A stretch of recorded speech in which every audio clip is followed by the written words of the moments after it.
merci d'être là ce soir, merci d'être là au rendez-vous du presse-papier de la littéraire. Merci beaucoup à tous et à toutes. Et merci Ginala d'être venue nous rejoindre ce soir pour ce livre formidable. La désinvolture est une bien belle chose, c'est vrai. Et donc, et juste, on va faire deux petites annonces. Une première annonce. Donc, ça y est, le presse-papier est vendu. Et pas à n'importe qui, puisqu'il est vendu à Léa qui est cachée là-bas. Je suis cachée derrière la caméra. Léa, Margot, voilà. Ils sont voilà, bien courageuse de reprendre cette belle aventure qu'on a portée avec Gilles pendant plus de 40 ans. Et on est vraiment très, très reconnaissant aux filles de reprendre notre belle histoire, voilà. Qui donc est surtout ému. On a versé une petite larme. On est très contents. Mais c'était chouette de signer dans ces conditions, vraiment. Voilà. Et donc, pour fêter ça, parce qu'on aime bien faire la fête au presse-papier, et voilà. Et donc, on va faire une fête le samedi 23 novembre. Voilà, retenez cette date. Donc, on ne sait pas du tout quelle forme ça aura. En tout cas, on est sûr qu'on va boire du coup le soir, enfin en fin d'après-midi, ça c'est sûr. Mais il y aura peut-être d'autres choses. On n'a pas encore tout calé exactement. On ne sait pas si on fait. En tout cas, je vais tout faire En tout cas, pour ceux qui ont participé à la campagne Ulule et qui ont choisi des paniers avec cadeaux compris, on va essayer de tout faire avec Léa pour que ça arrive à temps. On ne vous promet rien, mais on espère pouvoir vous donner des récompenses ce jour-là. Voilà. Voilà. Bon, donc ça c'était la première annonce. La deuxième, c'est juste pour vous annoncer la prochaine rencontre avec Étienne Kern pour son La vie meilleure, qui nous parle de Émile Coué. Alors, oui, c'est toujours des sujets improbables, comme vous un peu. Donc là, ça sera Émile Coué. Donc voilà. Spécialiste du fait divers. Oui. Voilà. Et donc, ça sera donc le 7 novembre, je le dis déjà, je pense. Jeudi. Pour une fois, c'est un jeudi. Voilà. C'est vrai que cette année, on a fait beaucoup de mardis. Voilà. Donc, Il révise, je n'écoute pas. Donc, voilà. Et aujourd'hui, on est là pour fêter la désinvolture avec Ginala, pour un livre vraiment merveilleux. Un roman incroyable, quoi. C'est comme pour tout, il est vraiment mais celui-ci vraiment aussi incroyable, foisonnant, tragique, parce que ce que ça raconte, c'est quand même une histoire très très tragique, mais racontée d'une façon drôlatique, on va dire. Enfin, d'un côté, l'histoire de cette jeune femme, effectivement, que tout sourit dans sa vie, tout est là pour tout lui sourit, tout est là pour que tout se passe bien. Elle est jolie, évidemment, mais elle est surtout intelligente, vive à la fin de la nuit. Qu'est-ce qui fait qu'un jour, un soir d'octobre 53, elle décide de franchir la fenêtre et d'arrêter l'histoire-là. Voilà, donc c'est effectivement l'histoire aussi d'une génération perdue, quelque part, parce que dans ce café des moineaux, on retrouve ces jeunes qui sont marginaux et perdus, très très perdus. Enfin, je ne vais pas tout dévoiler quand même, parce que je vais essayer de raconter ça. Et puis à côté de ça, l'histoire quand vous faites votre tour de France des bords, par les bords et par les bars. Et donc ça, c'est très très beau. Bon, voilà, je ne vais pas en dire plus, je vais laisser Nicolas parler de la suite. Merci. Merci Catherine. Moi, vous vouliez dire tout de suite. Je dis merci Catherine. Alors, je vois à Catherine pour vous remercier à nouveau d'être venue, puisqu'on s'est vu déjà au mois de juin quand vous avez présenté le livre au libraire, et tout de suite vous m'avez dit je viens. Alors ça, c'était formidable. Oui, parce que, pardon, je vous interromps tout de suite dès le début, parce que je commence à vous connaître. En 2021, il m'a poursuivi mon attaché de presse partout pendant des semaines et des semaines, jusqu'à ce qu'on dise oui, on a trouvé une date pour venir à Argenteuil. Donc là, dès que je l'ai vu, j'ai dit oui. C'est vrai, oui, je me rappelle plus de ça.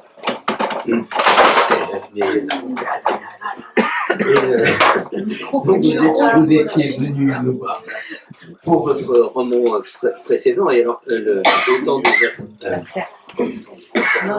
Au printemps des monstres. Au temps des assassins.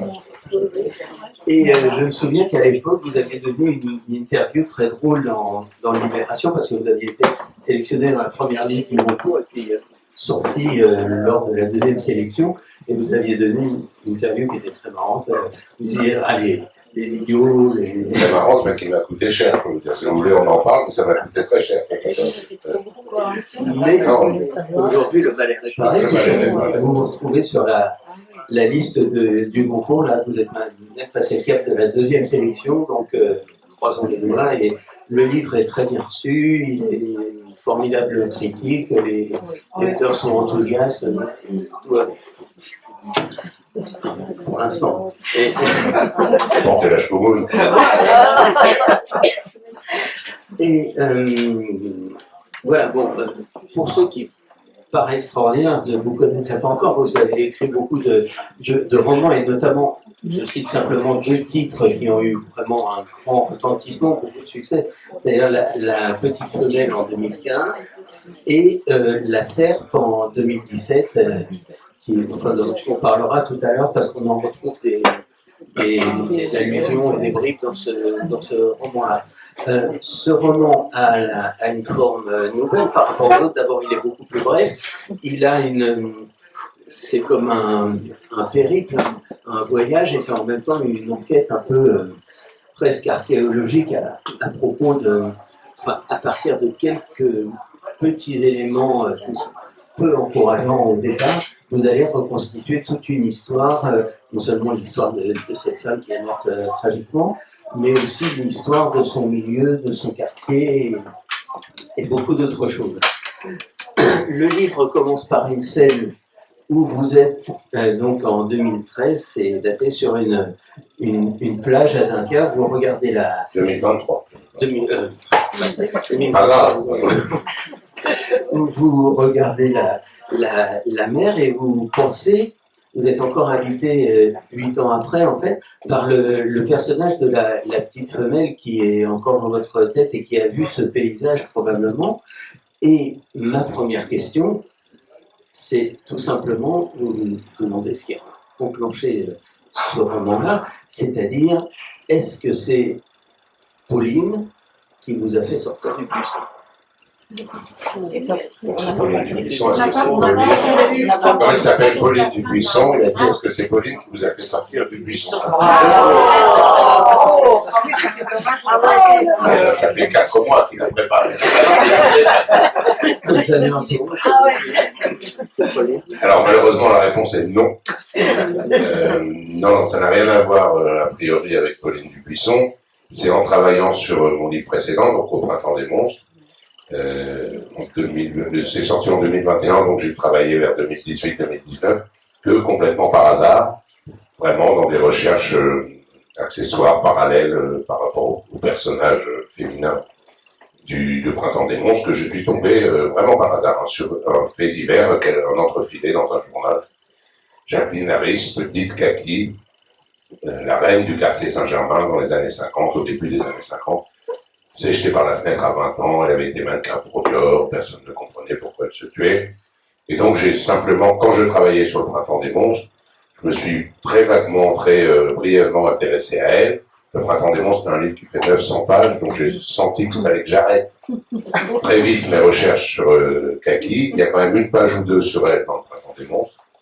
Et puis, une fois que le printemps des monstres est terminé, une fois que j'ai fait ma rencontre au presse-papier, qui est l'événement majeur de la tournée de promotion, j'ai eu du temps après et je me suis dit, moi je vais essayer, maintenant que j'ai du temps, je vais essayer d'en savoir plus sur cette jeune femme qui m'intriguait beaucoup.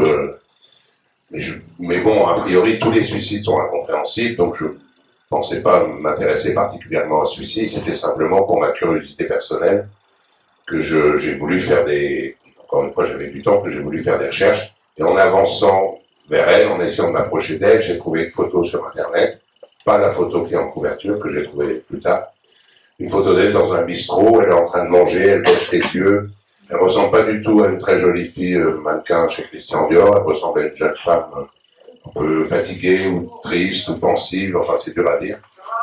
Et donc ça m'a intrigué encore un peu plus, et j'ai découvert que cette photo faisait partie d'un livre de photos qui avait été publié en 1956, qui s'appelle Love on the Left Bank, l'amour sur la rive gauche. C'est qu'en fait, elle était dans un bistrot, un petit bistrot de la rue du Four à Saint-Germain-des-Prés, avec plein d'autres jeunes, et il y a un jeune photographe hollandais qui était un peu vagabond, quoi, qui avait quitté Amsterdam à cause d'un chagrin d'amour et qui se baladait avec son sac à dos. Dans son sac à dos, il avait le vieil appareil photo de son grand-père, et donc il est rentré dans ce café parce que c'était le moins cher de Paris. À l'époque, Saint-Germain était le quartier le moins cher, le plus pauvre de Paris. Il a vu tous ces jeunes gens qui étaient magnifiques, qui avaient une drôle de vie, qui étaient enfermés un peu jour et nuit dans ce café, qui jouaient, qui s'embrassaient, qui pleuraient, qui dormaient, qui buvaient. Et donc, il a fait beaucoup de photos. Il a fait 600 ou 700 photos de ces jeunes gens, qui sont des photos absolument magnifiques, qui ont donc été publiées quelques années plus tard. Lui est devenu, avec le temps passant, un photographe extrêmement reconnu, qui est devenu un grand photographe, qui a inspiré les plus grands photographes de rue du monde. Et donc ce truc a été publié, je me le suis procuré simplement pour savoir s'il y avait d'autres photos de Jacqueline de Caqui que celle où elle baisse les yeux sur son assiette. Non, il n'y en avait pas une seule autre, mais en revanche, quand j'ai réussi à me procurer ce livre d'occasion, je crois que maintenant, le libraire me dira, mais je crois qu'il est extrêmement difficile à trouver maintenant, ce livre. Moi, c'était il y a 3 ans. Je suis tombé complètement amoureux de tous ces jeunes gens, enfin amoureux et très intrigué, et ils sont tous d'une grande beauté, qui est une beauté pas forcément plastique, mais ils ont une humanité, ils ont des regards, des attitudes, des expressions, ils sont très jeunes, ils ont 16-17 ans. Et on ne comprend pas en regardant les photos, sur certaines photos ils rient, sur d'autres ils sont sous, sur d'autres ils pleurent, sur d'autres ils sont figés dans des attitudes un peu plongées à l'intérieur d'eux-mêmes. Je n'arrivais pas à savoir qui étaient ces jeunes gens, et c'est là, pardon je suis pipelette, c'est là que je suis passé de la simple curiosité pour le destin tragique de cette jeune femme à l'idée tout d'un coup de faire un livre. Je me suis dit, je vais essayer de savoir qui étaient ces jeunes gens, pourquoi ils ont cet air étrange, qu'est-ce qu'ils font là, d'où ils viennent, qu'est-ce qu'ils sont devenus. Voilà. Et là, j'ai commencé sérieusement mes recherches pour ce livre. Ce premier chapitre, alors, pourquoi ça tombe toujours sur moi le micro? Voilà, bon, d'accord. Le premier chapitre, vous ne m'entendez pas? Alors, ce premier chapitre, il est formidable, qui s'appelle Dunkerque, parce qu'il présente... Il présente tout à fait... Ah oui, d'accord. Il présente tout à fait... il met en place tous les éléments qu'on va retrouver dans le livre après. Alors ça, on s'en aperçoit une fois qu'on a... Je vous conseille de faire l'expérience. Une fois qu'on a lu tout le livre, de relire le premier chapitre, parce que là on voit à quel point il est formidable et bien fait. Outre tout ce que vous avez déjà dit, en fait,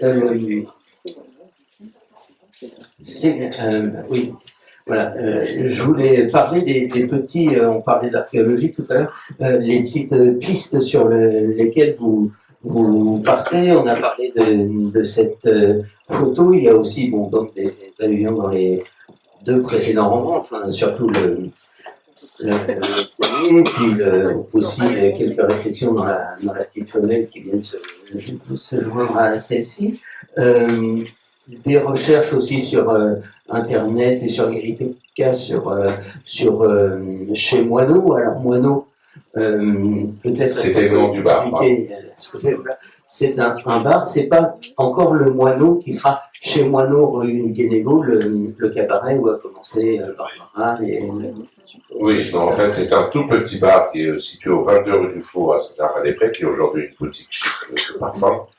Et c'est un tout petit bar qui est racheté par un couple, monsieur et madame Moineau, qui en fait, j'ai découvert, je suis assez fier parce qu'il y a eu beaucoup de recherches sur eux depuis 70 ans, mais j'ai découvert qu'ils ne s'appelaient pas monsieur et madame Moineau, c'était une sorte de pseudonyme.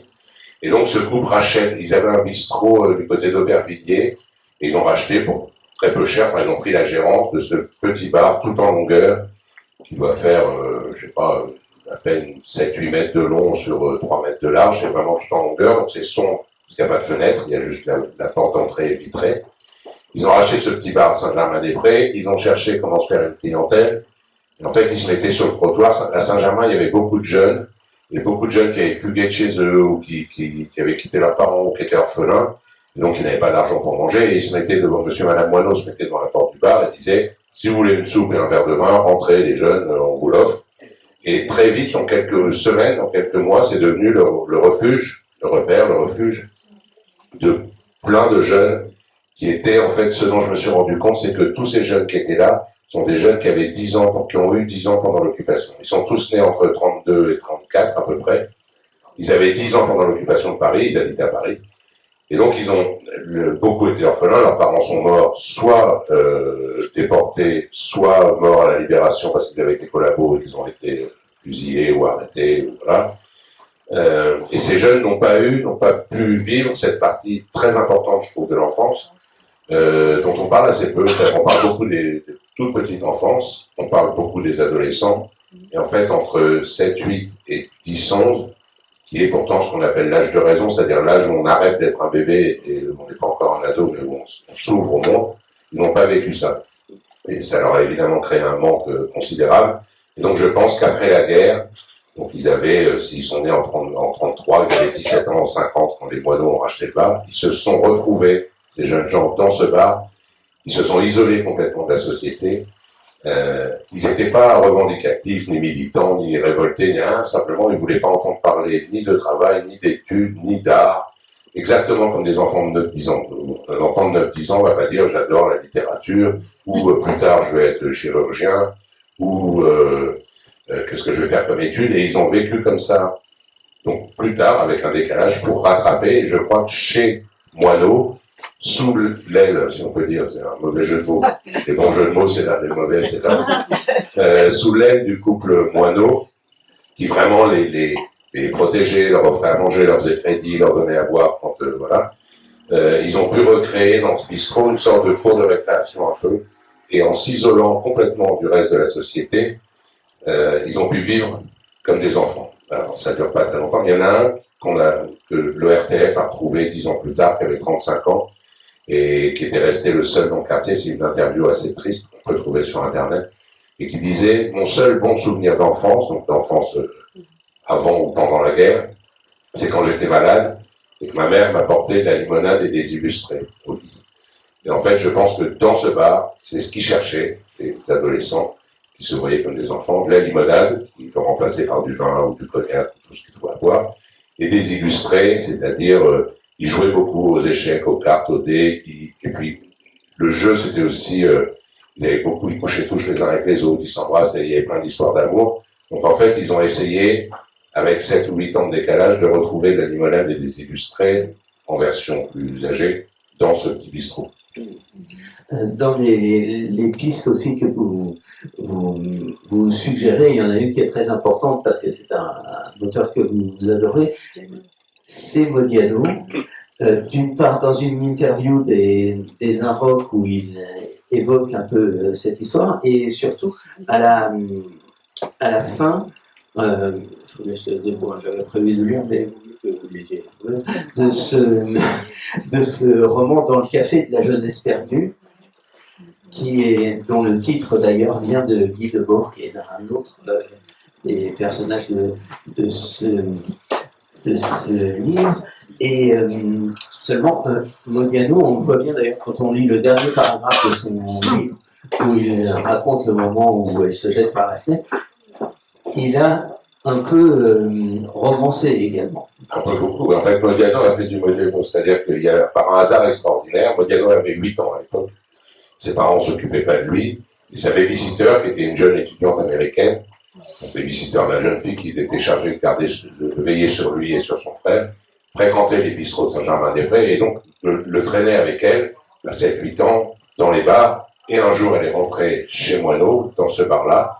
Et ce jour-là, c'est en tout cas ce que raconte Modiano, il faut se méfier avec ce que raconte Modiano parce qu'il mélange un peu la fiction et la réalité, mais c'est ce qu'il a dit à la presse, quand il a écrit le livre, c'est-à-dire il y a 15 ans. Ce jour-là, il est dans ce bar, il a 8 ans, c'est un petit garçon, et il y a un jeune homme qui rentre et qui dit c'est horrible, Kaki s'est jeté par la fenêtre. Et Modiano, ça l'a marqué très fortement, comme tout ce qu'il a vécu dans son enfance, ça l'a vraiment marqué. Et 20 ou 30 ans plus tard, je ne sais pas, il a décidé, en partant simplement de ça, de cette information, de ce souvenir douloureux et violent qu'il a eu quand il était petit, d'inventer en fait l'histoire de Kaki. Dans son livre, elle s'appelle Lucky. Le café de la jeunesse perdue du titre, c'est chez Moineau, mais ce sont les deux seules choses de départ. Et après, il a imaginé la vie de cette femme, elle est mariée à quelqu'un de riche, ce n'est pas du tout sa vie à elle. Mais voilà, en tout cas, dans le café de la jeunesse perdue de Modiano, est une version plus que romancée, il l'a dit, de toute manière, de l'histoire de Kaki à partir simplement du point de départ de sa mort.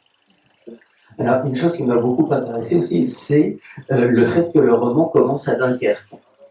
Alors, Dunkerque, outre le lien avec peut-être Pauline Dubuisson, ça nous évoque aussi une situation historique que vous rappelez, c'est-à-dire en juin 40, l'opération Dynamo, voilà, qui nous est bien connue parce que, par exemple, c'est ce que raconte Robert Merle dans le week-end à Sweetcoat. C'est-à-dire le moment où les Allemands en fait encerclent des Anglais, Belges et Français qui attendent des bateaux pour les embarquer vers l'Angleterre et finalement seuls les Anglais pourront partir et donc c'est un drame à ce moment-là. Le livre, comme on l'a dit tout à l'heure, est circulaire. Vous faites un tour de France, c'est-à-dire que vous terminez à Dunkerque et comme c'est pour ça que c'est très intéressant que vous disiez tout à l'heure que c'était des enfants de la guerre, parce que ils sont un peu comme ces enfants de chez Moineau, quoi. Finalement, c'est des perdants de la guerre, c'est ceux qu'on n'a pas, qui n'ont pas pu embarquer, quoi, en quelque sorte, qui n'ont pas pu se sauver. Oui, en fait, moi, quand j'ai commencé à me documenter sur Kaki, j'ai beaucoup pensé à Pauline Dubuisson. Pauline Dubuisson, sur qui j'ai écrit un livre quelques années plus tôt, et qui était la génération d'avant, qui a eu elle aussi des problèmes avec la guerre, mais pendant la guerre, Pauline Dubuisson avait entre 14, 15 ans, à peu près, 16 ans. Elle était à Dunkerque, qui était une ville extrêmement, une forteresse allemande, même extrêmement occupée. Kaki, elle avait 8-9 ans. Et Pauline Dubuisson, ça a aussi eu des conséquences sur toute sa vie, puisque à 14-15 ans, elle a couché avec de jeunes soldats allemands à Dunkerque, et que ça l'a poursuivi toute sa vie. Et je voulais faire le tour de France par les bords, tout seul, pour donner de l'air à mes petits moineaux enfermés dans leur bistrot. Et donc je me suis dit, je vais commencer à Dunkerque, et comme je sentais dans mon cœur ou dans ma tête, et pas seulement une proximité à quelques années près entre Kaki et Pauline Dubuisson, j'ai commencé par Dunkerque, où Pauline Dubuisson, à 13 ans, pendant l'opération Dynamo, où la plage était recouverte de cadavres ou de blessés, c'était bombardé tout le temps. Elle s'est portée volontaire pour être infirmière bénévole ou quelque chose comme ça. Et donc, le livre commence, je vais à Dunkerque, parce que quand j'ai écrit le livre sur Pauline Dubuisson, j'ai pas voulu, contrairement à ce que je fais d'habitude, j'ai pas voulu aller sur les endroits où elle a grandi, l'endroit où elle était à la fac à Lille. Je voulais pas y aller parce que je sentais déjà que j'étais très ému et touché par l'histoire de Pauline Dubuisson. Et je me connais, je suis un peu cucul à praline. J'ai tendance à m'émouvoir facilement et je m'étais dit, si je vais, pendant que j'écris le livre, à Dunkerque, où elle a grandi, à Lille, où elle a rencontré son amoureux, etc., je vais me laisser imbibé par l'émotion et le livre va dégouliner de sentimentalisme et de mièvrerie. Donc à l'époque, j'avais écrit depuis Paris sans bouger. Et des années plus tard, je me dis maintenant, le livre est publié, republié, en poche, tout ça, je ne risque plus rien, je peux y aller. Et donc je décide d'aller à Dunkerque, sur les traces de Pauline Dubuisson, sur cette plage. Et quand je suis sur cette plage de Dunkerque, où Pauline Dubuisson, en 1940, a découvert sa vocation de médecin et courait d'un cadavre à l'autre. Je suis face à la mer et au ciel au-dessus et je me rends compte que je vois tomber du ciel depuis, je suis pas hanté, ce serait trop dire, mais je pense, j'ai cette image en tête depuis 3 ou 4 ans, quand j'ai découvert son histoire, je vois Kaki qui tombe de la fenêtre, presque nue, jeune, brune, désespérée, un matin d'automne 1953, et c'est pour ça que le livre commence un peu par les deux, parce que je vois Kaki comme la petite sœur un peu de Pauline Dubuisson, donc j'ouvre le livre sur Pauline Dubuisson pour lui dire un dernier au revoir, et je raconte l'histoire de Kaki. Et il y a aussi dans cette présentation au début un personnage, si on peut dire, qui va être très important et qui est la voiture que vous louez. C'est une Ford Kuga, c'est ça, et avec laquelle vous allez parcourir tout ce parcours. Pourquoi est-ce que c'est amusant? Parce que c'est une voiture avec laquelle vous allez beaucoup parler, non seulement voyager, mais aussi parler. J'ai la faux, c'est une voiture avec laquelle vous avez beaucoup parlé. C'est ce que c'est un voyage en c'est pas faux, c'est pas très faux. solitaire, mais enfin bon, bref. Et bon. Non, parce que j'ai fait le Tour de France, pour que les gens comprennent un peu, parce que c'est assez mystérieux. J'ai fait le Tour de France tout seul en 24 jours. C'était 24 jours merveilleux dans ma vie, la liberté absolue. J'ai pas de téléphone portable, donc personne n'a pu me joindre. Et le Tour de France par les bords en 24 étapes, donc je parlais de Dinard, Saint-Nazaire, Arcachon, Menton, Montbéliard, etc. Et je voulais pas parler aux gens, c'est-à-dire que j'allais dans les bars, j'observais les gens, mais je suis pas allé pour essayer de découvrir l'âme de chaque ville, et est-ce que les habitants d'Andaille sont plus ou moins chaleureux que les habitants de Maubeuge. Bon, oui, d'ailleurs, ils sont plus chaleureux à Andaille que Maubeuge. Mais donc j'ai pas parlé, et j'avais la voix du GPS dans la voiture, tourne à droite, tourne à gauche, tout droit. Et quand on était petit, j'allais dire, quand notre fils était petit, qu'on partait en voiture, il entendait, il avait 3-4 ans, il entendait la dame du GPS qui parlait quand on partait en vacances, et il avait décidé, je ne sais pas pourquoi, ça lui est tombé du ciel, qu'elle s'appelait Gladys. Et donc, moi, 20 ans plus tard, la dame du GPS s'appelle Gladys. Au début du voyage, je m'amuse à dire, ah bah dis donc Gladys, tu me fais prendre un chemin un peu trop long, et ça. Et au bout de 24 jours, je ne parlais à personne. À un moment, je suis sur l'autoroute après Strasbourg, et je vois sur la bande d'arrêt d'urgence une cigogne. Sans doute blessée, mais une cigogne qui marche sur le bord de la bande d'arrêt d'urgence, et je dis, oh, regarde! Et je me suis rendu compte que je disais, regarde à Gladys. On a beaucoup parlé tout à l'heure pour présenter Kaki, mais oui, il y a une chose qui m'a frappé dans sa situation, c'est que c'est une femme qui tombe et qui en même temps est tombée dans l'oubli d'une certaine façon. Et vous, en écrivant ce livre, enfin l'entreprise de ce livre, c'est de faire sortir de l'oubli en quelque sorte dans cette vie minuscule, comme dirait l'autre, qui a disparu, le monde qui l'entoure, et c'est je vous appelle de le dire parce que mais c'est un peu vie et mort de la jeune femme, de la jeune fille brune. Alors, personne ne comprend, mais juste en 2004, j'ai écrit un livre qui s'appelle Vie et mort de la jeune fille blonde. Les gens ne connaissent pas toute ma bibliographie par cœur. Voilà, bref. Et passons là-dessus. Mais alors, à chaque fois que vous trouvez les premiers indices que vous trouvez, les premiers témoignages, les choses que vous voyez sur Internet, les interviews, etc., ce qui est très frappant, c'est qu'à chaque fois, chaque information est frappée c'est toujours très trouble, rien n'est sûr, tout est contradictoire, les articles de journaux vous trouvez, chacun donne sa version, enfin bon bref, et oui. Oui, parce que vous avez dit, elle est tombée dans l'oubli, mais elle a toujours été dans l'oubli, c'est-à-dire que par exemple, contrairement à Pauline Dubuisson, de la petite femelle, Pauline Dubuisson a eu un procès extrêmement retentissant au début des années 50. Il y a Henri-Georges Clouzot qui a fait un film sur elle qui s'appelle La Vérité. Au début des années 50, Pauline Dubuisson était vedette du crime, si on peut dire, très injustement jugée par la société, mais enfin. Alors que Kaki, personne ne la connaissait. Kaki, à part ses 10 ou 12 amis du bistrot, et il y a eu vraiment 2-3 articles dans les journaux à l'époque, qui étaient des articles pour dire voilà où ça mène la jeunesse insouciante.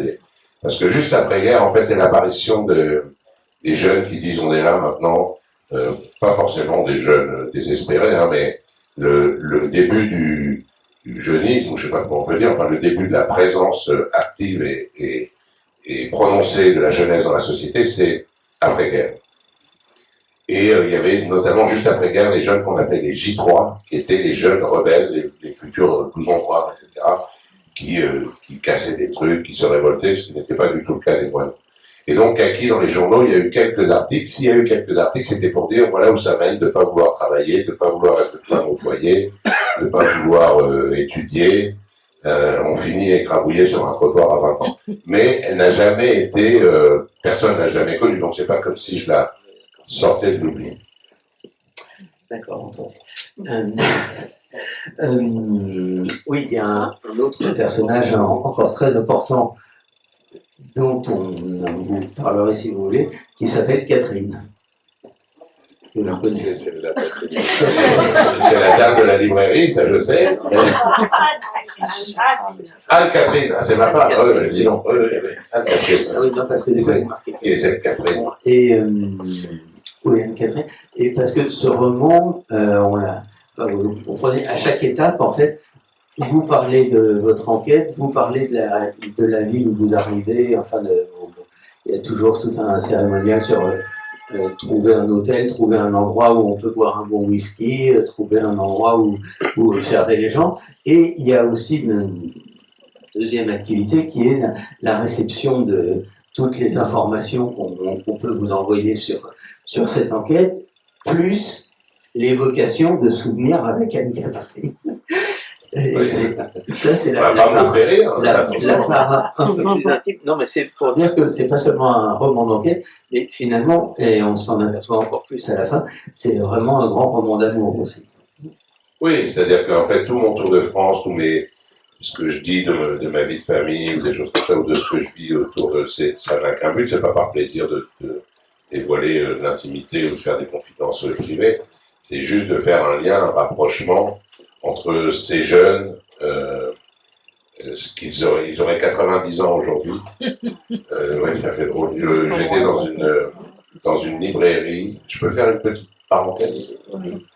J'étais dans une librairie il y a 2 semaines à Paris. Je ris parce que le livre est bourré de parenthèses. Oui. Et pour moi, ils ont 17 ans pour l'éternité. C'est-à-dire, j'ai passé 3 ans jour et nuit, 24 heures, enfin 7 jours sur 7, 12 mois par an, au milieu de leurs photos, des informations sur eux. Donc pour moi, ils sont figés dans le temps, ils ont 17 ans. Et l'autre jour, j'étais dans une librairie, c'était comme ça ici, donc il y avait une chaise vide là devant moi. Et il y avait une dame qui était un peu au fond debout, je dis, venez vous asseoir, madame. Et le libraire me dit, non, il faut garder cette chaise vide, il y aura peut-être une surprise. Je sais pas ce qui se passe. Et au bout de 10 minutes, un quart d'heure, j'entends dans le fond de la librairie une sorte de rumeur. Les gens s'écartent et je vois une toute petite dame comme ça, toute tordue, toute avec des béquilles, et qui s'avance, qui vient et qui s'assied. Et en fait, c'est la seule survivante de toute cette époque. C'est Michel Bernstein, qui était la première femme de Guy Debord, qui est sur les photos dans le livre, qui pour moi a 17 ans, sur des photos où elle fume, elle boit, elle s'amuse, elle embrasse un garçon, et là, tout à coup, elle était là, assise en face de moi. Alors, c'était assez drôle, il ne faudrait pas que ça arrive ici, parce que donc elle est arrivée au bout de 10 minutes, et elle s'est mise à parler sans s'arrêter. Pendant plus d'1 heure. Et moi, je la regardais, j'étais vu aux larmes, en vrai, hein, c'était ça. Tout d'un coup, c'est comme... parce que vraiment, je vois des gamines et des gamins, moi, et tout d'un coup, elle était là en face de moi, elle est née en 1932. Donc ça remonte. Et donc elle n'a pas arrêté de parler pendant plus d'1 heure. Alors dans la librairie, il y avait des gens qui avaient lu mon livre qui disaient « Oh là là, c'est Michel Bernstein ». Des gens qui connaissent l'histoire de Guy Debord, qui disaient « Oh là, c'est la fin de... » Et puis des gens qui étaient dans la librairie, qui se sont dit « Tiens, il y a un auteur, le libraire nous a dit que c'était bien, on va voir, on va écouter ». Et pendant 1 heure, elle parlait à toute vitesse comme ça, elle disait « Ah oui, je me rappelle, c'est moi ». Et les gens n'ont pas compris. Moi, je ne parlais pas, je ne pouvais pas en placer une, donc je n'ai rien dit pendant 1 heure. Tout ça pour dire, pour refaire la parenthèse, en fait, moi, ce qui me passionne, ce qui m'émeut, ce qui m'intéresse, c'est les rapports entre le passé et le présent, ce qui a disparu, ce qui est resté. Je trouve que ce qui a disparu est aussi intéressant que ce qui est resté. Et donc, si je parle de moi, si je vais dans les bars autour de France, si je parle de ma femme, de la jeunesse de ma femme qui était sauvage, etc., c'est juste pour, comme un calque, pour mettre un calque sur les choses qui se sont passées en 1951. Je donne, enfin, vous le lirez mieux que moi. On peut peut-être citer tout simplement cet exergue. Alors, il y a une phrase en exergue de Jean-Marie Apostolides, qui est un monsieur qui m'a beaucoup aidé, qui a beaucoup travaillé sur Guy Debord et sur les monos, qui m'a beaucoup aidé pour le livre et qui est mort pendant l'écriture du livre. Donc, bon. Toutes les existences sont solidaires les unes des autres. Voilà, alors ça c'est... Et je trouve ça vrai. Moi, je me trouve lié à ces jeunes gens qui vivaient il y a 70 ans. Et alors, il y a quelque chose qui me fait très plaisir depuis que le livre est sorti. Je reçois pas mal de retours de gens qui me disent « ça me rappelle ma jeunesse ». Alors que c'est pas des gens qui ont 90 ans. Hein. C'est un livre sur ces jeunes, une jeunesse extrême parce qu'ils l'ont vécu à fond dans des conditions très particulières après-guerre. Et moi, il y a des gens de 40 ans qui me disent « j'ai lu le livre, j'étais très ému, ça me rappelle ma jeunesse ». Il y a j'ai commencé à travailler sur mon prochain livre et je suis allé aux archives de Paris. Aux archives de Paris, il y a une dame que j'aime beaucoup, entre autres parce qu'elle m'aide beaucoup dans mes recherches depuis plusieurs livres. C'est une petite dame, dans mon esprit, je la vois avec une blouse grise, mais je ne crois pas, enfin je suis même sûr que non, mais on dirait vraiment, comme dans les films, une bibliothécaire ou je sais pas, une dame qui travaille à l'armée du salut, enfin je sais pas, c'est une toute petite dame grisonnante, comme ça. Et elle a évidemment lu le livre, parce que je parle d'elle dedans. Et elle m'a dit, oh là là, j'ai dû retenir mes larmes pendant tout le livre. Ça m'a rappelé quand je me défonçais la tronche dans les bars. Et tout d'un coup, j'ai l'impression comme si elle avait enlevé son masque d'archiviste. Donc voilà, ça me plaît qu'à travers cette jeunesse très particulière, sur 2 petites années, entre 51 et 53, il y ait des liens avec nous aujourd'hui. Il y a d'ailleurs plusieurs passages du livre m'ont fait penser, alors c'est pas la même époque, mais en fait m'ont fait penser au film Les 400 coups, parce que les 400 coups ça sort en 59, donc c'est pas du tout la même époque, mais Truffaut raconte son enfance transposée en 59, mais qui en fait se passait justement pendant l'occupation, et puisque je crois qu'il est en 32 ou quelque chose. Exactement la même génération. Et donc c'est exactement comme ces enfants-là, donc d'ailleurs, enfin non, ces jeunes-là, donc il dit d'ailleurs il disait dans les interviews à propos de ce film, que Paris en était plein d'enfants qui avaient été soit abandonnés pendant la guerre, soit les parents déportés, soit les parents morts, etc. Et qu'il y avait là toute et que justement, on en parlera tout à l'heure, les institutions on ramassait les enfants. Oui, Truffaut était exactement, non seulement de la même génération, mais dans le même cas que ces jeunes gens qui ont vécu à fond leur jeunesse jusqu'à 20 ans et qui après, qui c'est un cas particulier extrême puisqu'elle s'est tuée, mais tous les autres ont eu des suites de vie très tristes ou compliquées, où beaucoup sont morts jeunes, bon. Et Truffaut, qui était exactement comme eux, a été sauvé par le cinéma, en fait. C'est-à-dire que Truffaut à leur âge, faisait des tentatives de suicide. Il a été enfermé dans une maison de correction. C'était vraiment comme eux. La seule différence qu'il avait avec eux, c'est qu'il était passionné par le cinéma, alors que eux ne voulaient s'occuper de rien. Et c'est ça qui lui a permis de sortir. Mais il a eu une enfance et une jeunesse extrêmement difficile, Truffaut. Il s'en est sorti brillamment toute sa vie. Il a fait des choses magnifiques, juste parce qu'il aimait le cinéma. Alors que eux ne s'intéressaient aux petites, je ne pas péjoratif évidemment, mais eux ne voulaient rien entendre, ne voulaient pas entendre parler de quoi que ce soit d'autre que leur petite communauté dans le business. Une chose m'intrigue dans votre périple, c'est comment est-ce que vous choisissez les villes où vous vous arrêtez? Parce que souvent, la ville a un rapport, ou les réflexions que vous faites sur l'endroit où vous vous trouvez, a un rapport avec le point où se trouve l'enquête ou les questions que vous posez sur Kaki, ou alors est prétexte à des jeux de mots ou des choses très amusantes, comme par exemple, j'avais noté à Dinard, vous descendez dans un hôtel qui s'appelle l'hôtel Balmoral, dont on entend l'hôtel bat le moral. C'est le roi des jeux de mots. Alors pourtant, j'y suis allé, j'ai écrit et ça, mais alors jamais j'ai pensé à bat le moral. oui, Balmoral, c'est plutôt idéologique. Donc, alors, Balmoral, non, mais c'est marrant, il y a d'autres choses, par exemple, je n'arrête pas de dire dans le livre, je fais le Tour de France par les bords. Tout à l'heure, vous avez dit par les bars, c'est pas bête, et il y a aussi quelqu'un qui m'a dit le Tour de France par deux bords. Enfin bon, il y a plein de jeux de mots cachés toujours. Comme d'ailleurs, il y a toujours caché des coïncidences. C'est pour ça que, à chaque fois que je suis dans une ville, quand on cherche des coïncidences et des hasards, on en trouve toujours. Je suis sûr que, Nicolas, entre nos deux vies, il y a des coïncidences ahurissantes. Non mais c'est vrai, quand on cherche, on les trouve. Et donc il faut que j'avoue quelque chose. Il ne faut pas que ça sorte d'ici. Dans le livre, je fais le Tour de France et quand je suis par exemple à Saint-Nazaire, j'ai mon ami archiviste des archives de Paris, mon ami Monadier, qui m'envoie le dossier de Kaki quand elle était en maison de correction. Quand je suis à Menton, je reçois une nouvelle très importante sur la fille d'un de ces moineaux que j'ai retrouvé. En vrai, pendant mon Tour de France, je n'ai rien foutu. C'est-à-dire que j'avais toutes mes informations à l'avance, j'avais tout récupéré, toute ma documentation. Ensuite, je suis parti faire le Tour de France pendant 24 jours, dans une liberté, une insouciance et une flemme merveilleuse pour moi. Et après, c'est de la construction littéraire. Après, je me suis dit, c'est le seul truc, c'est pas faux, mais tout ce qui concerne les moineaux dans le livre et cette époque d'après-guerre, tout ce qu'ils ont vécu est vrai au détail près. Par contre, il y a aussi un truc de construction littéraire. Et donc là, quand je suis à Hendaye, je reçois un truc, on a l'impression que je rentre à l'hôtel le soir et que je travaille comme un fou sur le mail, alors que je rentrais à l'hôtel le soir, il y avait Koh-Lanta, je me mettais sur le lit, je regardais Koh-Lanta. Mais après, c'est le travail d'écrivain. D'ailleurs, il y a une chose amusante, c'est que vous avez toujours un petit dictaphone avec vous pour enregistrer vos pensées ou vos remarques. Pas tellement mes pensées. Ça, c'est vrai, en revanche, c'est vrai. Pardon. Mais, et puis que ça vous permet d'écrire aussi les gens que vous voyez autour de vous, ça plus ou moins discrètement. Et alors, il y a une question qui est récurrente dans tous les bars où vous vous trouvez au début, c'est où sont les jeunes?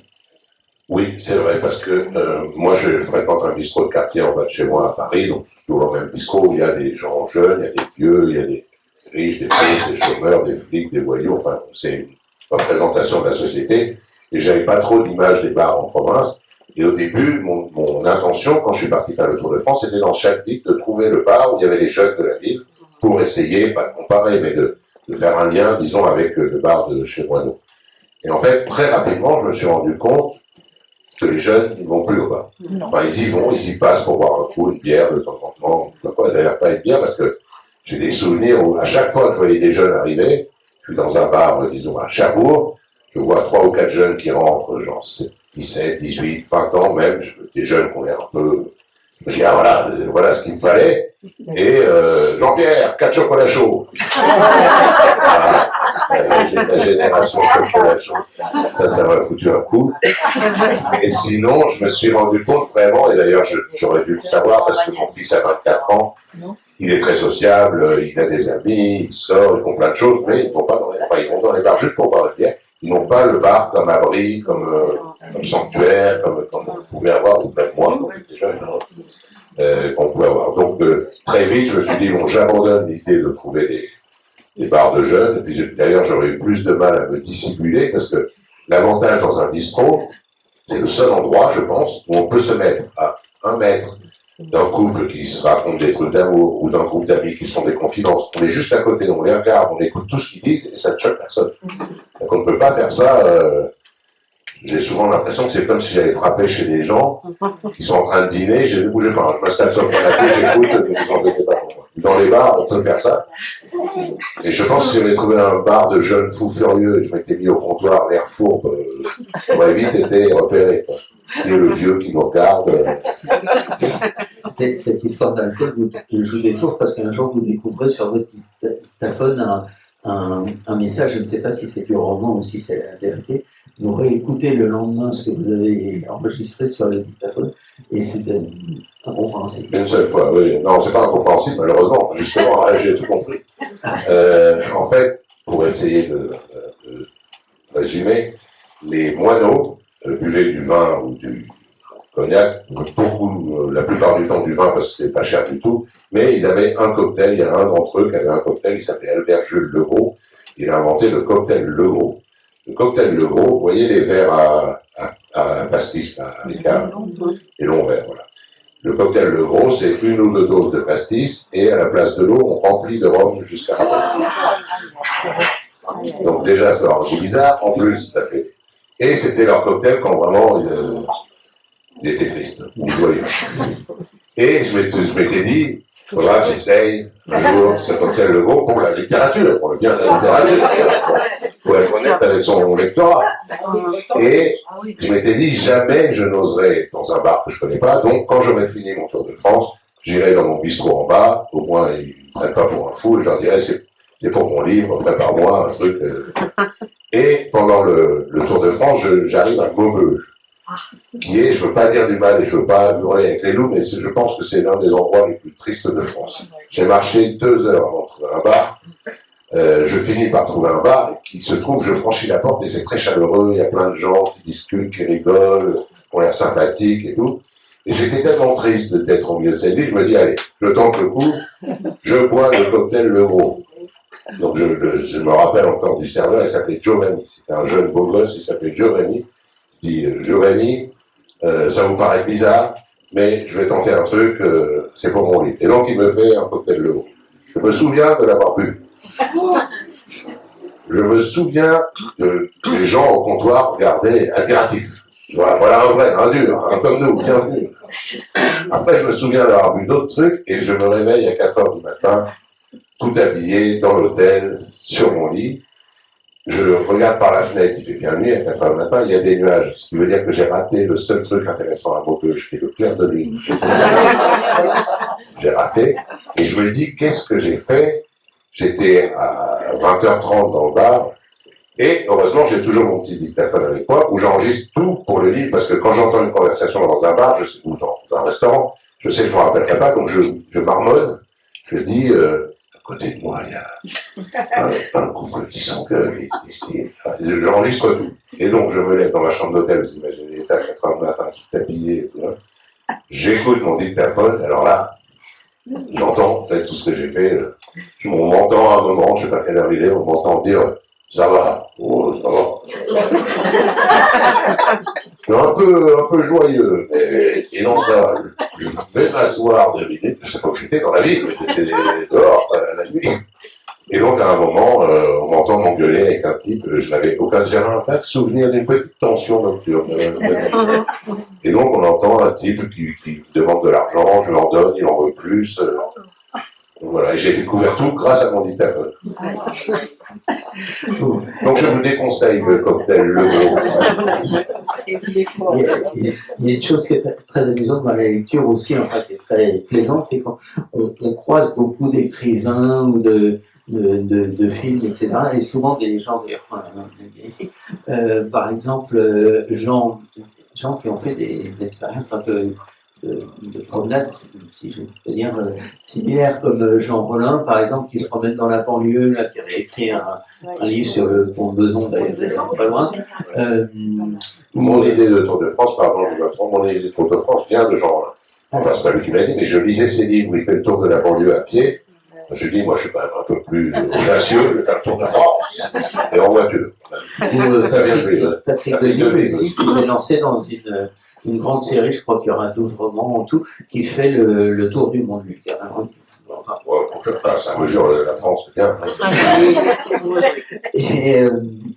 Et d'autre part, alors tout ça fait résonner un peu la lecture, parce que ça nous fait penser à d'autres choses. Et de même, quand vous arrivez dans certaines villes, il y a beaucoup d'allusions. Enfin, il y a certaines allusions à des films. Par exemple, quand vous êtes, je pense que c'est à Dinard, voilà, il y a une statue d'Hitchcock. Et la scène se passe ensuite, la scène que vous racontez, vous êtes derrière une grande baie vitrée. Alors, parce que vous pensez aux oiseaux, parce qu'il y a des oiseaux qui se posent sur la statue, et ensuite vous êtes derrière une grande baie vitrée à regarder la mer, ce qui est exactement la première scène du film Les Oiseaux, où les gens sont derrière une baie vitrée, il voit la mer et il voit les oiseaux, les mouettes qui commencent à attaquer un bateau. En fait, je suis un génie sans le savoir. J'ai vu les oiseaux, mais il y a 30 ans, je sais pas, je me rappelle pas du tout. C'est des sorties de votre invention. Oui, c'est vrai. Ou de même, par exemple, quand vous êtes à Saint-Nazaire, vous dites, ah bah c'est l'hôtel ou Tati. Ça, c'est le hasard. Ouais. Tourner les Monsieur Hulot, les vacances de Monsieur Hulot. Monsieur Hulot. Donc, enfin, tout ça nous fait arriver à d'autres choses en même temps, quoi. Enfin, bon, non, ça, je voulais parler des attendants, pas. C'est simplement pour dire que souvent vous donnez. Non, ne vous couchez pas sur les. Alors, je saute des choses. Ah oui, voilà. Je voulais simplement, rapidement, si vous voulez, dire qu'il y avait toute une thématique autour des cafés. Le café. Pourquoi est-ce que j'ai dit ça? Parce que vous avez une phrase que j'ai notée qui est tout à fait dans le ton du livre. Les bars sont des lieux à part de la ville. Et vous citez toute une série de bars. Alors le Lafayette, vous vous rendez régulièrement, évidemment chez Moineau, le Dupont Latin, par exemple, qui est très important, donc vous voulez peut-être parler un peu. Non, c'était le Dupont Latin, c'était au croisement du boulevard Saint-Michel et de la rue des Écoles, c'était un très très grand bar où se réunissaient tous les jeunes, mais du coup très jeunes, 13-14 ans. Ils vendaient même des yaourts au Dupont Latin, pas que, mais... Et donc, en fait, ça attirait tous les jeunes de Paris ou de la rive gauche, je ne sais pas, et petit à petit, ils partaient de là, vers 13-14 ans, et ils se lançaient après, traversaient le boulevard Saint-Michel pour aller, et chacun partait dans son... Mais c'était un peu le point de départ. Et c'est vrai que les bars, en fait, ce dont je me suis rendu compte en faisant mon tour de France, c'est que les bars, j'espère que j'ai écrit une phrase un peu plus belle que les bars sont à part de la ville, un peu moche. Mais en tout cas, que les bars, un bar à Hendaye ressemble plus à un bar à Maubeuge que n'importe quoi entre Hendaye et Maubeuge. C'est comme moi ça me faisait penser aux zones d'aéroport. C'est-à-dire qu'une zone d'embarquement d'aéroport, qu'on soit à Johannesburg, à Kuala Lumpur ou à Rio de Janeiro, c'est la même zone. Et les bars, j'ai eu, moi, avec des petites nuances quand même, les bars sont mieux au nord, sont plus chaleureux au nord de la Loire qu'au sud de la Loire. Sur la Méditerranée, il n'y a rien de... Alors qu'avant, c'était des bars de marins et tout, mais maintenant, c'est un peu triste. Mais sinon, grosso modo, si on cherche, on peut se retrouver dans une communauté agréable et chaleureuse des clients de bar. Et enfin, je vais dire rien à voir avec l'alcool, il y a un lien avec l'alcool, mais je veux dire, c'est pas ça. Les gens qui sont dans les bars ont des liens particuliers entre eux qui sont les mêmes à la pointe la plus à l'ouest de la Bretagne, à Lille ou à Menton. Aussi, par exemple, Dupont, c'est un bar qui est à la fois un peu mythique pour le quartier latin et dans lequel les personnages se donnent rendez-vous, se retrouvent souvent. Et d'ailleurs, cette histoire de Dupont m'a rappelé d'un seul coup une chanson qui ressemble beaucoup à votre livre, je trouve. C'est une chanson de Léo qui s'appelle Quartier latin. Et il cite Dupont d'ailleurs dans cette chanson, et c'est exactement tout ce qu'il écrit. Exactement. Oui, Léo Ferré était en même temps que dans le même quartier. Son premier concert, c'est dans le sous-sol d'un bar qui s'appelait La Pergola, qui est qui est tout près de Mabillon, en face du Mabillon. Et un bar que fréquentaient aussi les moineaux, parce qu'ils étaient principalement chez Moineau, mais ils avaient quand même des petits circuits. Presque tous ces bars ont disparu, à l'exception de 2 ou 3. Le Dupont Latin, c'est un Pinky. La Pergola, c'est un magasin de doudou, je sais pas comment ça s'appelle, Jot. Presque tous ont disparu, et ceux qui n'ont pas disparu, comme le Mabillon, qui était aussi sont maintenant des grands bars, soit à touristes, soit voilà, des choses comme ça. Il n'y a plus du tout dans le quartier d'endroits chaleureux. Oui, ça aussi, c'est une façon de jouer avec le temps. D'ailleurs, vous citez Proust beaucoup dans le livre. La question du temps est très importante et elle est importante notamment par tous les lieux fantômes qui ressurgissent, les personnes évidemment, mais aussi toute une géographie parisienne finalement qui est en train de se perdre. Oui, qui est en train de se transformer, en tout cas, de se perdre. Comme je disais tout à l'heure, moi je trouve, est-ce qu'il est préférable que la Pergola soit un magasin de doudou Donc que le bar est disparu, ou que le Babillon soit toujours un bar, mais soit devenu un bar qui n'est pas spécialement agréable, qui coûtait très cher, etc. Je ne sais pas lequel je préfère. Moi, je trouve que ce qui disparaît et ce qui reste, chacun a des avantages et des côtés intéressants. Je fais une petite parenthèse pour dire qu'il y a quelque Ouais, chose qui est c'est moi, les délicieux. Quelque chose qui est délicieux dans le livre, c'est que souvent, Philippe Général s'arrête pour décrire ses faiblesses ou ses défauts sur lesquels il insiste un peu. Et alors, ce qui est très drôle, c'est qu'il les décrit, mais il persiste dans ses défauts avec beaucoup de... Des défauts. Un exemple, Nicolas, parce que c'était l'histoire. Il me semble que vous avez des... D'ailleurs, c'était plus marqué dans le précédent livre. J'ai l'impression qu'il y a Je m'améliore. Il y a une amélioration voilà, au point de vue de la santé, tout ça. Ah oui, je t'en prie. Bon, enfin, passons là-dessus, mais vous tombez dessus. Moi, j'ai pas besoin d'une loupe pour lire. Puisqu'on en est là, Troisième. je vais révéler une de vos manies, qui Ça va mal tourner. plusieurs fois dans le livre, de monter sur une grande roue. Et alors ça, c'est évidemment, alors on pense, les grandes roues, vous savez, comme il y a qui montent, qui descendent, là, qui sont très curieux. Et Les grandes roues. Un manège, quoi. oui, c'est ça, mais Parce qu'il y en a qui sont partout un peu- sur le littoral. alors d'abord, le roman est circulaire, comme on a dit tout à l'heure, mais surtout qui est un peu la métaphore, si on veut, des hauts et des bas que vous rencontrez dans l'écriture de ce roman. Un peu, mais ça vient quand même plus ou moins du hasard. C'est-à-dire que j'arrive à Cherbourg, je vois une grande roue. Alors je dis, oh, une grande roue. Je vais à Dinard, il y a une grande roue. Je dis, tiens, ça fait quand même deux grandes roues. Troisième étape, et à chaque fois que je voyais une grande roue, j'ai fini par dire, non, j'en ai marre, je monte. C'était à Saint-Jean-de-Mont, il n'y avait personne, c'était désert. Je me dis, personne va me voir monter tout seul sur la grande roue. Je monte. M'en fous, je le fais. Et donc je monte, et après, oui, évidemment, je me dis, non seulement c'est le Tour de France, et puis c'est des hauts et des bas, et puis c'est aussi tourner en rond. Jusqu'à, on n'en parlera pas là, mais il m'est arrivé un drame, c'est vraiment quelque chose. C'est pour ça que je vous en veux un peu, Nicolas, en parler. Il m'est arrivé un drame avec la grande roue de la Grande Motte. Mais alors, si vous voulez savoir, il faudra débourser 22 €. C'est Un truc qui, vraiment, la cicatrice n'est toujours pas refaite. qui est lié aussi à une autre histoire, l'hippopotamus de la place Clichy. C'est de plus en plus mystérieux. Vous verrez dans ton roman. Ce qui m'est arrivé sur la grande roue de la Grande Motte est intimement lié à l'hippopotamus de la place Clichy. Mystère et boule de gomme. Il y a une chose dont j'aimerais beaucoup faire parler, c'est cette histoire des mauvaises filles. Parce que vous consultez une thèse d'une fille qui a fait un travail là-dessus, qui s'intéresse beaucoup justement à ces, entre guillemets, mauvaises filles qui étaient soit de l'assistance ou ramassées dans les rues, etc. Et là, ça nous donne un tableau, mais à la fois extraordinaire et effrayant, quoi, de vraiment la condition des filles et des femmes à cette époque, qui étaient ramassées vraiment pour rien du tout dans les rues, parce que rien que le fait qu'elles soient dehors sans travailler ou sans avoir de parlement sur elles, je ne sais pas quoi dire là, c'était louche. Et est-ce qu'on peut parler à 5 minutes de ces institutions ou de ce travail?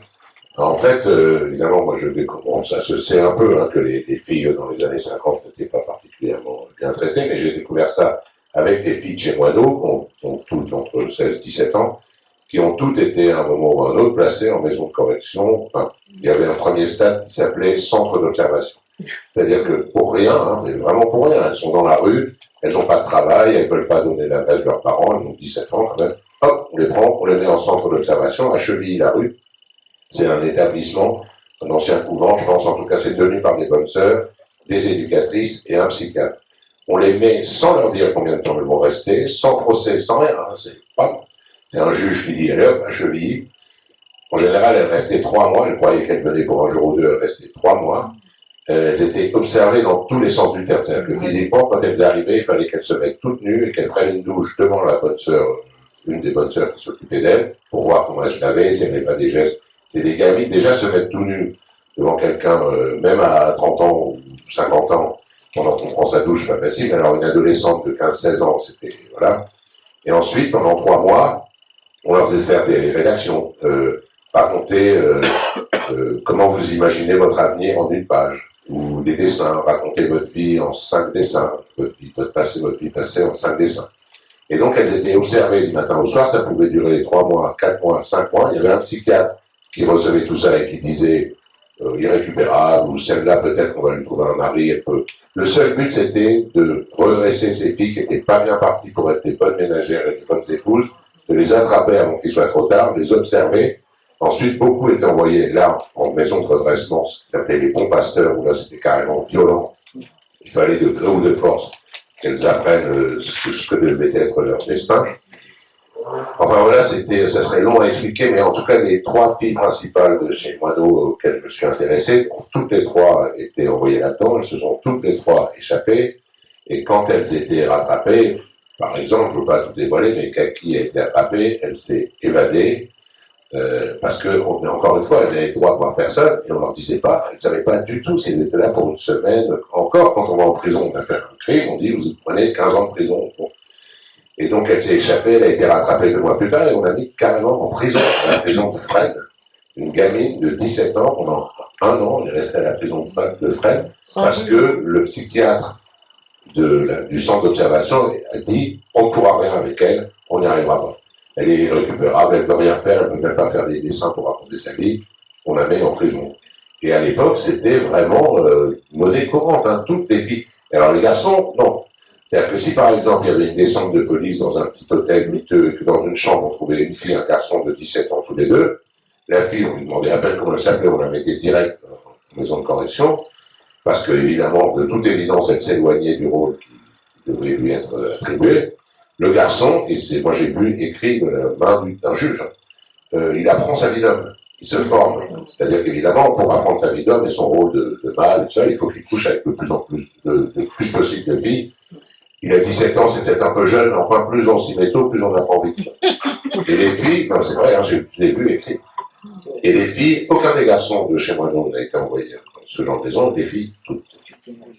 Il y a une incroyable obsession de la sexualité, quoi. Ça fait. Ouais, alors vraiment la sexualité qui est le diable, quoi, qui est le démon. Les règles, le truc, ces filles de 15 ans dans les bons pasteurs ou la maison d'observation, là, il y a des chapitres, on s'intéresse presque plus à leurs règles, comment elles sont pendant leurs règles, parce que c'est par là que vient le vice, que quand elles disent qu'elles veulent faire plus tard, quoi. Ça, bon, oui, d'accord, elle veut voyager, bon, d'accord, mais à quel âge elle a eu ses premières règles, comment ça se passe, et est-ce que les 2 fois où elle a tenté de fuir, c'était pas par hasard les 2 fois où elle avait ses règles, les 2 fois, et si, ça doit vouloir dire quelque chose. Enfin, vraiment, ils sont obsédés par la féminité, enfin, par le... Vous dites quelque part dans le livre que plus vous faites des recherches sur Kaki, finalement, plus vous en apprenez. Vous dites, j'en apprends plus sur Kaki. Non, n'importe quoi. J'en apprends plus sur moi que sur Kaki. À un moment, vous dites, c'est comme Flaubert, Kaki, c'est moi. Le gars, il faut que j'ai jamais dit ça. non. Alors, c'est pas faux que plus j'en apprenais sur Kaki, plus peut-être, je suis sûr de ne pas avoir écrit ça, mais peut-être que j'ai découvert des trucs sur moi. J'ai sûrement pas dit, je suis comme Flaubert, Kaki, c'est moi. Oui, il a caché, il a bu un cocktail de gros à la table. C'est moi qui l'ai inventé. Ouais. Donc, Kaki, c'est Flaubert, c'est lui. Enfin, il y a une identification. Oui, je me sens proche d'elle, je m'identifie pas, mais je me sens proche d'elle. Et moi aussi, ça m'a rappelé ma jeunesse, même si c'est pas une jeunesse aussi ravageuse et chaotique que, mais oui, il y a une identification. Mais Kaki, je la rapproche plus, ou ces jeunes, je la rapproche plus de ma femme, par exemple, que de moi. Il y a aussi, comme dans le livre précédent d'ailleurs, une part très importante consacrée, on l'a dit tout à l'heure, non seulement à la période de la guerre de l'occupation, mais même de l'immédiate avant-guerre, les années 37, 39, etc. Et vous parlez très bien à un moment de la période de la Kadoule, à laquelle je pense que ça surgit au moment où vous faites, vous faites un peu l'enquête sur le père de Kaki, qui a été probablement un peu mêlé à ça, qui a été sûrement condamné pour intelligence avec l'ennemi, etc. Et l'attentat contre Blum, etc., enfin dans les années 36-37, l'action française. Et c'est surtout cette histoire de la cagoule qui m'intéresse parce que, d'abord, c'est vraiment le genre de choses dont Modiano parle beaucoup aussi, c'est-à-dire des milieux, toujours des gens un peu interlopes, on ne sait jamais de quel bord ils sont, qui trafiquent toujours un peu avec les uns les autres, etc., qui sont un peu à la fois un peu facho et puis en même temps bon, enfin, des gens bizarres, quoi. Et aussi parce que ça m'a rappelé quelque chose, c'est que dans la même période, le premier roman, à ma connaissance, en France, où on parle de la cagoule, c'est dans le premier roman en français d'Elsa Prévé, qui s'appelle Bonsoir Thérèse, et qui date de 1938. Alors ça m'a frappé parce que le roman paraît chez De Noël, qui est aussi l'éditeur de Céline à ce moment-là. Alors on peut qu'il y en a. Enfin, est-ce que c'est, selon vous, particulier à cette époque, que tout se mêle, que les idées, les valeurs se mêlent à ce point-là, ou est-ce que c'est tout simplement annonciateur de ce qui va se passer après? Oui, enfin, la cagoule, c'est très spécial. Je ne sais pas exactement à quoi je vais répondre, mais la cagoule, c'est très... Donc, en fait, je me renseigne sur la cagoule. La cagoule, c'est un peu comme le situationnisme, d'ailleurs, de Debord. C'est des mots que j'entends depuis que je suis tout petit. Je ne me suis jamais intéressé, jamais voulu. Quand on parlait de Debord et du situationnisme, je ne m'en parlais pas, ça me fout le cafard. La cagoule, on connaît ce mot, la cagoule, mais je n'avais jamais vraiment creusé. Et là, il se trouve que, évidemment, tous ces gamins, la vie de leurs parents est très, très importante et primordiale dans ce qu'ils ont été eux petits. Donc, sur le père de Kaki, il y avait quelque chose de flou dans les journaux. Certains journaux disaient qu'il a été collabo, il a été fusillé à la Libération, il s'est suicidé, bon voilà. Et je découvre assez vite et sans trop de problème que ça a été un des personnages importants de la cagoule, et la cagoule qui est une bande de pieds nickelés, de teucards en fait, qui en 36 quand il y a le... Oui, je sais pourquoi je vous demandais ça. Ah, alors là, bon, je vais faire vite. On a un bon petit numéro, hein. En 36, il y a le Front populaire, les gens un peu nationalistes, royalistes, et aussi beaucoup de royalistes se disent, oh là là, ça y est, Moscou va débarquer, unissons-nous, ils font une société secrète, ils achètent des centaines et des centaines de grenades, de fusils, pour non seulement combattre éventuellement les bolcheviks qui arrivent, mais surtout pour renverser l'État, Léon Blum, etc.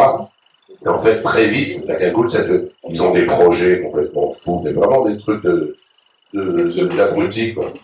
Et très vite, les renseignements généraux s'en rendent compte, eux croient qu'ils œuvrent dans l'ombre, qu'ils sont très malins, les renseignements généraux les suivent partout, et dès 37, fin 37, en fait, ils ont presque rien fait, ils ont fait sauter un immeuble, pour faire croire, ils ont fait sauter l'immeuble des patrons de l'association des patrons de France, je sais pas quoi, pour faire croire que c'était les communistes, bolcheviks. En fait, cet immeuble est tombé, il y avait un pauvre agent de police, 2 qui ont été tués. C'est à peu près tout ce qu'ils ont fait, ils ont tué un type ou 2, bon, et ils se sont fait arrêter tout de suite, et voilà, c'est juste, on en parle beaucoup. Et ce qui est intéressant dans la cagoule, c'est que ils ont tous été emprisonnés, vers 37-38, et tous libérés en 39 quand il y a eu la guerre.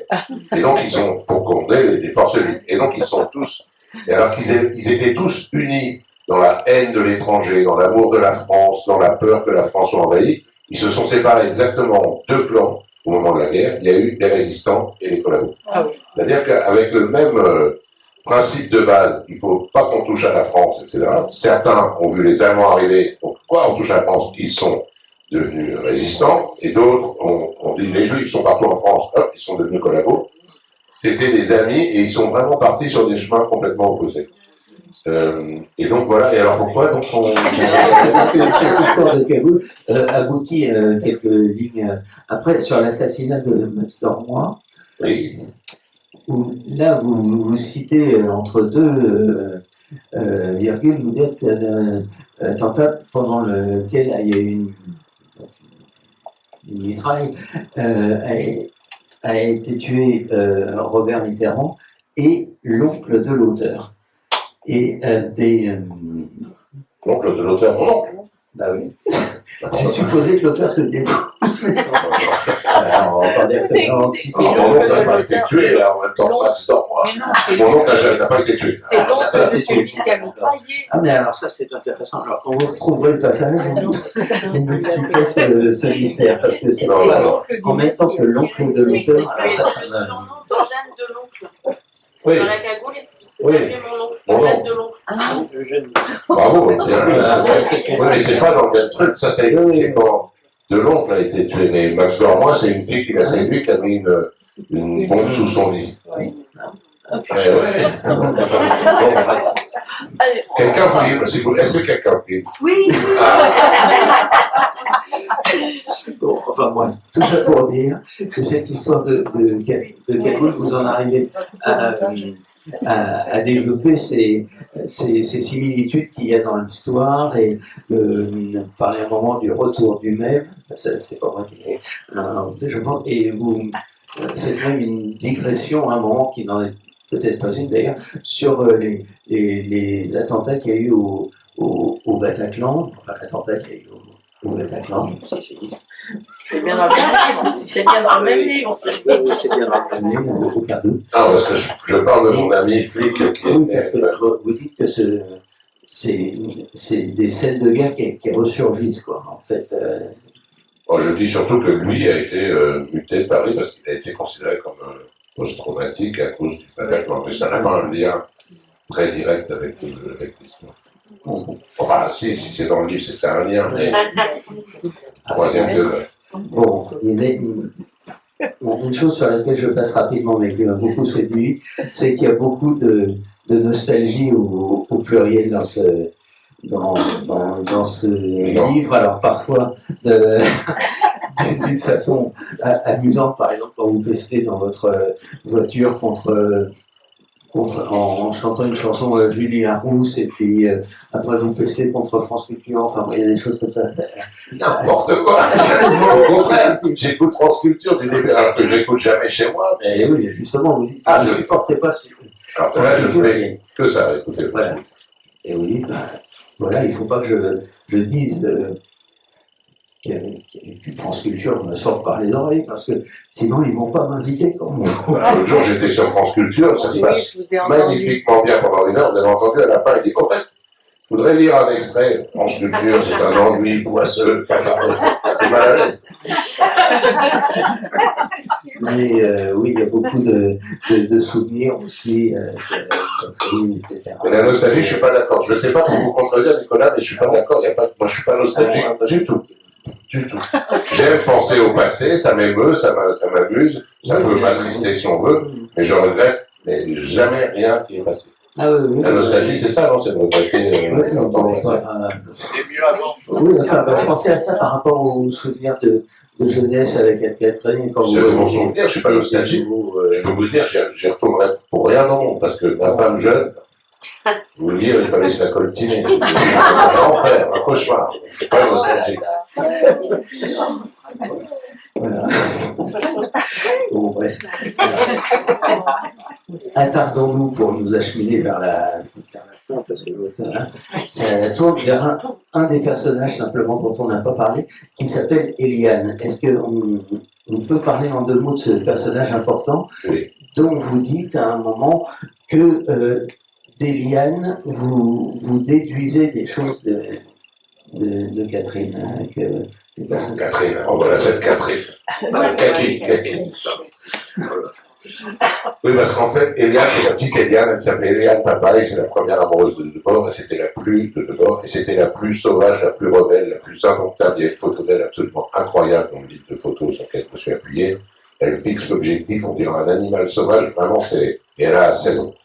Et donc Eliane s'est fait, elle aussi, emprisonnée dans le centre d'observation, et donc, grâce à une femme formidable qui s'appelle Véronique Blanchard, une historienne, celle dont il parlait tout à l'heure, qui travaille sur les délinquantes considérées comme telles au début des années 50, on a pu, en fait, toutes les archives, tous ces dessins, les rédactions qu'elles ont faites, les notes du psychiatre, etc., étaient conservées depuis 1950 dans les caves de cette institution, tenue toujours aujourd'hui par des bonnes sœurs.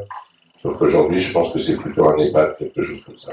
et c'était dans les caves. Et cette historienne a réussi, avec un travail acharné, à faire remonter toutes ces archives pour qu'elles soient placées maintenant dans les services d'archives départementaux ici et là. Et donc, moi, j'ai pu consulter le dossier d'Eliane, le dossier d'une autre jeune fille qui s'appelait Sarah, et le dossier de Kaki est manquant.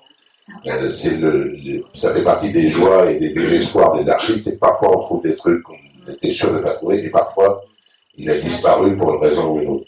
Et donc, moi, je n'ai pas le dossier de Kaki, mais ces jeunes femmes qui étaient très proches, le dossier d'Eliane et le dossier de Sarah se ressemblent beaucoup, c'est-à-dire qu'elles disent toutes ce que je veux, c'est voyager, enfin, il y a tout un besoin de liberté, un besoin de s'affirmer. Il y en a une qui veut être chirurgienne. D'ailleurs, le psychiatre dit bon, mais ça va pas, elle veut être chirurgien, elle peut pas, et donc il met déjà au masculin, puis pour le dire, elle peut pas.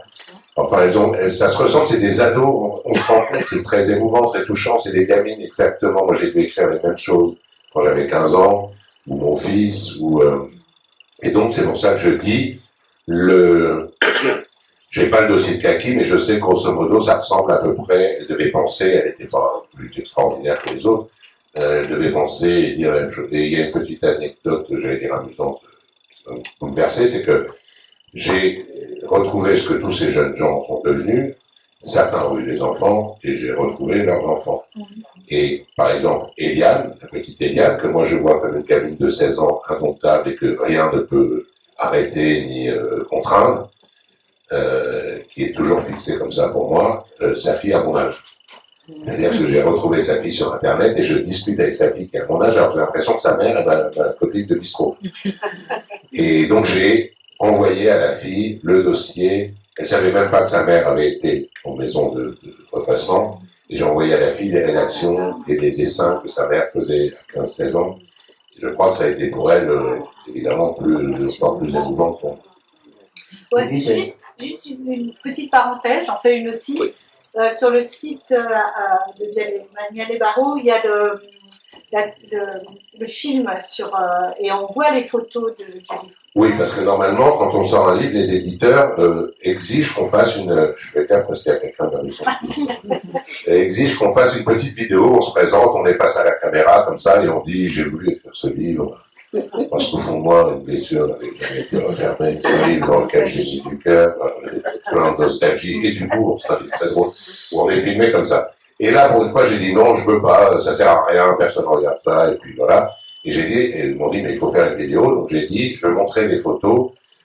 Donc la vidéo, il y a une table je fais passer des photos, la caméra est comme ça, et donc je montre des photos d'Eliane, de tous ces gamins, les photos de Kaki, il y a une photo de police quand elle a été arrêtée à 16 ans, qui est très frappante. Et donc, je pense que si vous tapez sur Internet la désinvolture vidéo, je sais pas, quelque chose comme ça, ça dure 5-6 minutes et on peut voir les photos que j'ai pas voulu mettre dans le livre parce que c'est de la littérature, je voulais pas qu'il y ait des photos. Vous dites que le temps mélange tout et la littérature également, mais est-ce que cette entreprise, c'est pas aussi un peu de démêler le temps? Et pendant que j'y pense, cette Eliane aussi, elle a une particularité qui vous intéresse beaucoup. Où est-elle morte?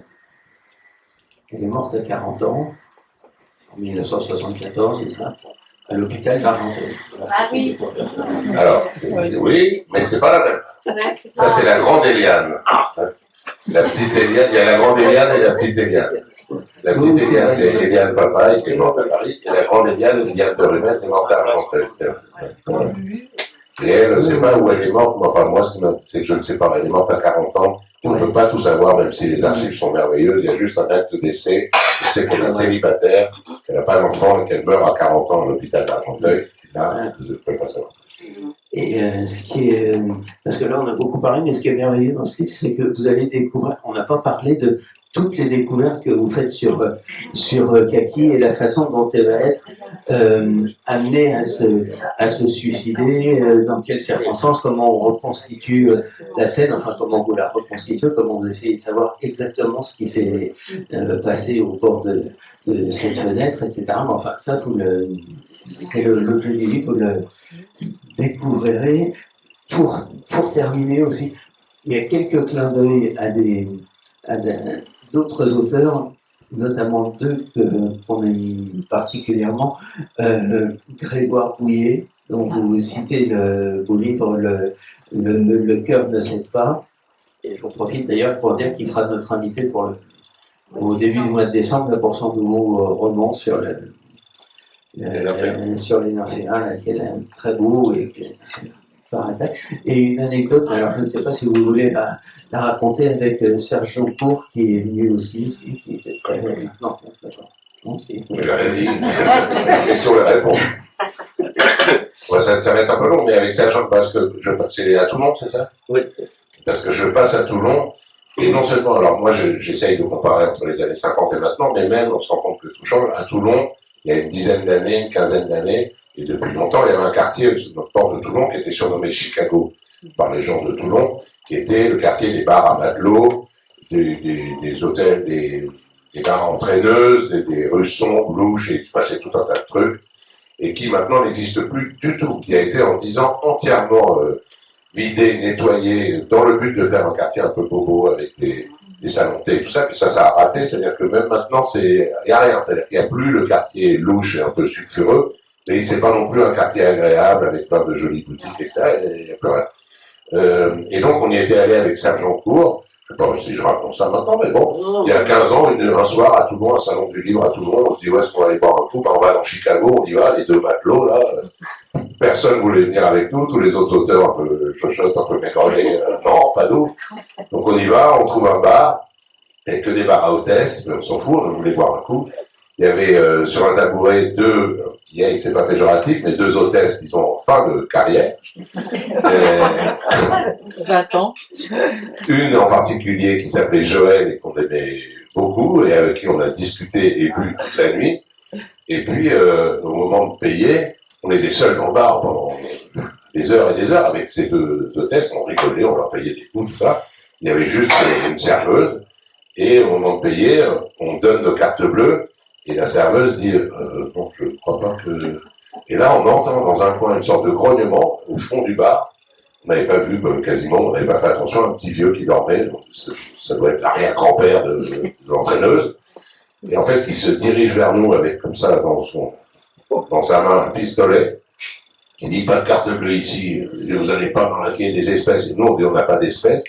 Et le petit vieux, 114 ans, nous a conduits dans les rues avec le pistolet dans son impair, le pistolet distributeur. Et Serge Joncourt, on faisait pas les mains, c'est-à-dire qu'on est un peu des costauds, mais quand même, on était un peu tirés dessous. Et donc voilà, et ça n'existe plus, et on est retourné 3 ou 4 ans après, avec Serge, toujours au salon, on s'est dit, on va aller voir Joël, on va dire bonjour à Joël. Et on voit que le bar a disparu, il ne restait plus qu'un bar à hôtesse dans tout ce quartier, un peu chic, on rentre, on dit, est-ce que, ça vous paraît bizarre, mais il y avait une hôtesse dans un bar, la rue d'à côté, un peu âgée, qui s'appelait Joël, et la dame nous a dit, oh oui, Joël, ils ont fermé, il n'y a plus de travail pour elle ici. Donc elle travaille dans un bar à Marseille, mais c'est pas reluisant. J'imagine que la pauvre Joël, donc voilà, on n'a plus jamais eu de nouvelles de Joël. Enfin, pour... il s'en fout, Joël. Lui, ce qu'il voulait, c'était le pistolet.